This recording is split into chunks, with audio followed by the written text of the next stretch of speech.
warahmatullahi wabarakatuh. Waalaikumsalam warahmatullahi wabarakatuh. Pertanyaannya satu, bagaimana sikap kita kepada kelompok Syiah? Jika kita telah mengetahui itu kelompok Syiah atau seseorang itu bermanhaj dengan manhaj Syiah, harus diketahui sejauh mana.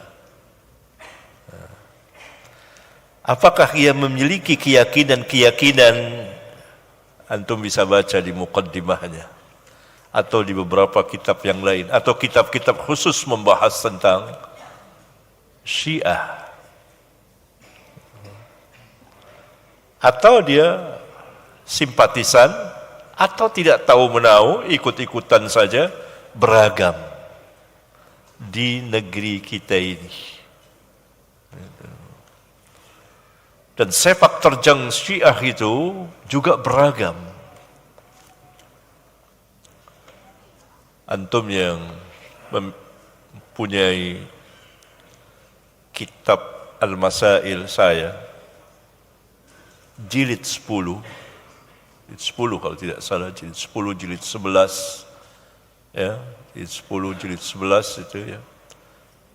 Itu saya berbicara tentang di muqaddimahnya Syiah. Terutama kalau salah muqaddimah jilid 11, sepak terjang Syiah di Indonesia. Karena saya mengetahuinya. Tentu sikap seorang muslim menjauhinya dari ajaran tersebut. Karena kemunculan Syiah atau Rafidah disebabkan kezindikan itu. Sudah saya jelaskan. Jangan ikut-ikut kelompok ini. Menjauhi apabila telah diketahui.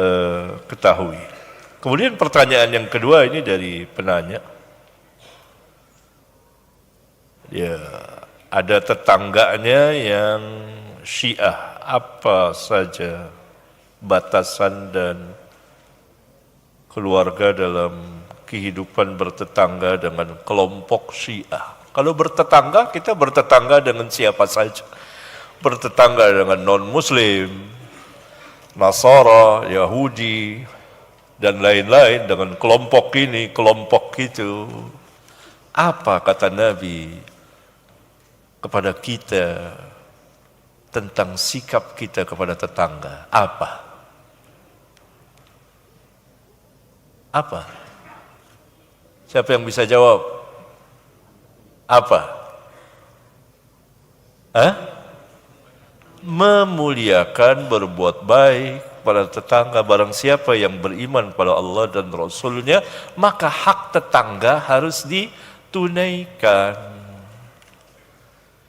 Sebagian sahabat tetangganya orang Yahudi. Kalau ia menyembeli sesuatu, dia perintahkan keluarganya, tetangga kita yang Yahudi sudah diberi belum? Begitu akhlak para sahabat. Tetangga selama mereka tidak mengganggu. Tetangga ya ada hak tetangga. Nabi SAW dalam hadis-hadis sahih riwayat Bukhari Muslim mengatakan bahwa Jibril alaihissalam senantiasa berpesan kepadaku tentang hak tetangga. Karena tetangga beragam. Zaman Nabi SAW kan tetangganya macam-macam. Membaur bermasyarakat kaum muslimin itu. Para sahabat bermasyarakat. Enggak ada perumahan khusus para sahabat, enggak ada. Nabi SAW tidak mau memang. Nabi SAW tidak mau. Kenapa? Agar Islam tersebar. Orang-orang yang di ujung-ujung kota Madinah mau pindah ke pusat kota Madinah supaya dekat dengan masjid dan juga dekat dengan Nabi SAW. Kata Nabi SAW, jangan. Aku tidak mau di ujung-ujung kota Madinah kosong. Hadis riwayat Al-Imam Bukhari. Jadi para sahabat menyebar. Karena itu tetangganya ada yang Yahudi. Ada yang ini dan macam-macam. Mungkin sebelahnya orang-orang munafikun beragam, sama seperti kita. Emang begitu. Jadi mereka tahu akhlak Islam. Kalau tetangga, sini ada tetangganya Syiah. Selama mereka tidak dakwah, ya jangan mau. Jangan mau didakwakan. Tapi hak tetangga kita tunaikan. Lihat sebagian sahabat itu, Abdullah bin Amr ibn al-As. Dia menyembelih sesuatu, dia bilang sama istrinya, sama keluarganya, tetangga sebelah sudah dikasih belum yang Yahudi? Begitu. Bukan karena keyahudiannya, ke Nasraninya, atau karena Syiahnya, lalu dia tidak berbuat baik kepada tetangga.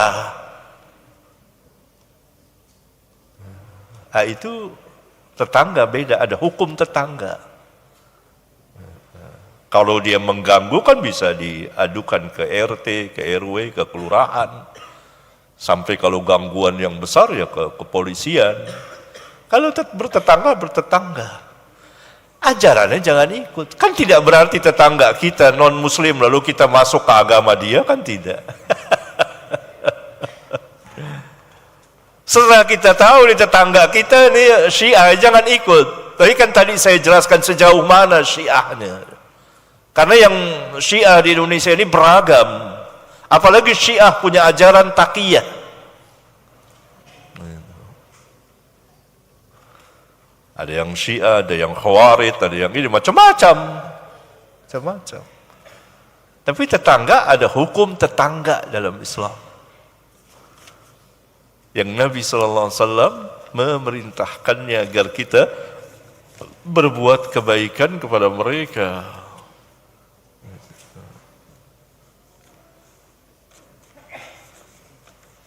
Bahkan ada hadis sahih riwayat Imam Abu Daud, sahabat bertetangga dengan sahabat lainnya, tetangganya ganggu terus, ganggu. Lalu dia datang pada Nabi SAW. Kata Nabi, idhab, pulanglah, fasbir, sabar, sabar. Jadi ada tetangga mengganggu, ya sabar, sabar. Itu. Tidak berapa lama datang lagi ganggu. Kata Nabi, ambil barang-barangmu, taruh di tengah jalan, taruh di jalan situ. Lalu dia taruh di situ di jalan. Orang-orang heran, ngapain ngeluarin barang kalau kayak gitu-gitu? Kenapa? Kan pasti orang tanya, ada apa? Diceritakan oleh sahabat itu, tetangga saya ini mengganggu.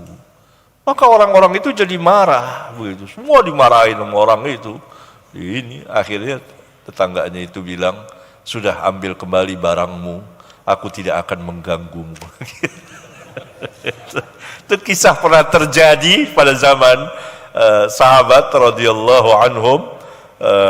Kehidupan bertetangga, tetangganya mengganggu. Dia mengadu kepada Nabi. Nabi SAW suruh fasbir, sabar. Tapi tetap begitu. Lalu Nabi SAW perintah, keluarkan barangmu, taruh di jalan. Gitu. Maka sahabat-sahabat yang lewat tanya, kenapa ngeluarin barang kalau kayak gitu? Diceritakan sama orang itu. Ya disuruh Nabi karena ini keluarganya mengganggu dia. Maka sahabat-sahabat jadi marahin tuh. Semua sahabat marahin dia, nggak tahan dia. Akhirnya dia bilang, sudah bawa masuk barangmu, engkau tidak akan dapati dariku gangguan lagi. Selesai. Begitulah ya, pernah kejadian. Itu hadis sahih.